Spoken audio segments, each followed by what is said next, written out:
Halløj derude. Yes, det er fredag, det er en lige uge, og det ved I godt, hvad det betyder. Det er fredagstanker fra Matchmaking-kontoret. Selvom jeg faktisk ser rigtig glad ud, og det er jeg jo egentlig også, fordi det er fredag, det er snart weekend, så har jeg en rigtig ærgerlig besked.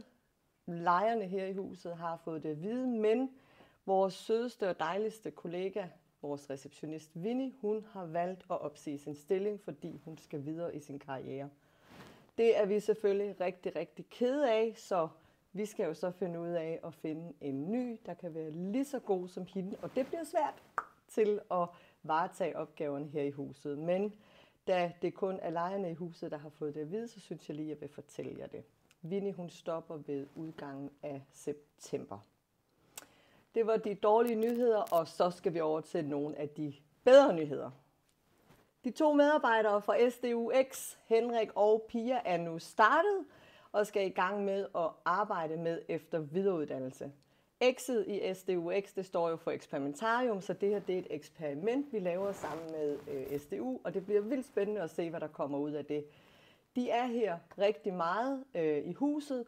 Henrik kommer til at have kontakten til virksomhederne. Pia, hun kommer til at arbejde med efter videreuddannelse og dykke ned i, hvad er det egentlig for nogle ting, der skal ind i en efter videreuddannelse ud fra de behov, som virksomhederne stiller. Så kom der forbi huset, eller hvis du er her alligevel, så sig hej til Henrik og Pia, når de er her. Og hvis I ikke ved, hvor de sidder i huset, så sidder de oppe på anden sal, men I kan altid spørge i receptionen eller inde hos os, så skal vi nok formidle kontakten. Så det er vi vildt spændt på, og jeg lover også, at jeg har lavet en aftale med dem om, at vi skal have præsenteret dem ordentligt, men jeg tænker, at de skal lige have lov til at finde deres ben og deres stole, og lige få lov til at sætte sig i dem og være helt klar på det. Så kan jeg også fortælle om et andet spændende projekt, vi har gang i her i Dandy Business Park. Det er et sygehusprojekt. Vi laver et projekt sammen med sygehuset om at finde de bedste sundhedsløsninger. Og det, som partnerskabet kommer til at være, det er nok mere et partnerskab, end det er et projekt, det er at finde ud af, hvad er det for nogle konkrete udfordringer, sundhedsvæsenet sidder med, og hvordan kan vi spille vores partnerskabsvirksomheder i spil på det her, og så laver vi nogle matchmaking-møder, hvor sygehuset og private virksomheder kan deltage i forskellige matchmaking-seancer, workshops og hvad der ellers kommer. Det kommer I til at høre meget mere om, men jeg har lagt et link til at forklare, hvordan det her partnerskab hænger sammen i den mail, jeg sender. Så sker der en anden spændende ting. Der sker faktisk rigtig mange spændende ting i øjeblikket. Den 11. oktober, der er der et event, som Kongernes Jelling står for, der hedder Bluetooth is Coming Home, og der er vi også partner med i det arrangement. Bluetooth fylder 25 år, og hvis man ikke er klar over det, så er Bluetooth opkaldt efter den der blåtand, som Harald han havde.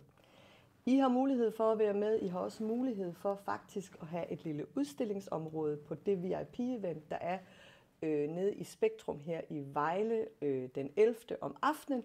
Og det smider jeg også noget om her i mailen, så I kan læse lidt om det. Så har vi vores eget Boost din hverdag med AI, som afholdes den 21. i 9. Og jeg er så glad for at fortælle, at vi nu endelig har hele programmet på plads. Alle oplægsholderne har vi nu fået konfirmeret. Det er et vildt spændende arrangement. Jeg vil også være ærlig at sige, det er så vildt et spændende arrangement, at vi har fået rigtig mange tilmeldinger allerede. Og der er altså kun 140 pladser, så hvis du skal have en af de pladser, så er det om at gå ind og tilmelde sig. Det kommer til at handle om overordnet, hvordan man bruger AI, og hvordan man sætter speed på sin hverdag ved at bruge generativ AI i sin hverdag. Målgruppen er primært kommunikation, marketingsfolk, forretningsudviklere og projektledere, men alle er velkomne, og jeg kan se i dem, der allerede har tilmeldt sig, at det er lidt forskellige folk, der tilmelder sig. Gå ind og kig på det igen. Jeg lægger et link til eventet. Og det er den 21. september, skal jeg lige huske at sige. Så holder vi et ESG for begyndere, volume 2.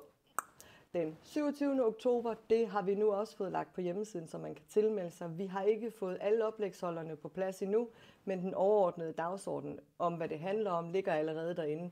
Og det er jo det her med, at SMV-segmentet jo ikke bare kan læne sig bag og tænke, det der ESG, det har ikke noget med mig at gøre. Det har det, fordi at de store virksomheder, de skal jo lave deres afrapportering, og for at de kan det, så er de nødt til at have tal og fakta fra deres underleverandører. Det sidste, jeg vil sige til jer, det er, og det er måske mest til lejerne i huset, det er, at der sker rigtig mange ting her i huset fra nu af og frem. Altså, vi kan se, at mødelokalerne bliver hurtigt booket, der er run på, vi har rigtig mange arrangementer. Det er vildt fedt at se, hvordan det hele det er godt i gang. Men husk nu kun at booke lokalerne, når du skal bruge dem. Vi har nogle stykker, der kommer ned og siger, jeg har booket et lokale, men jeg kan ikke se det alligevel. Og det er fordi, hvis I kommer 15 minutter efter, I har booket et lokale, så er det altså sådan, at det bliver frigivet. Vi ser også helst, at I booker møderne i god tid. Det er også for jeres egen skyld, så vi ikke har alle de her små, spontane møder, fordi det giver lidt udu i vores data. Det betyder ikke, at det er forbudt, det må I gerne, men brug det til spontane møder, også for jeres egen skyld, så I får de mødelokaler i den størrelse, I har brug for.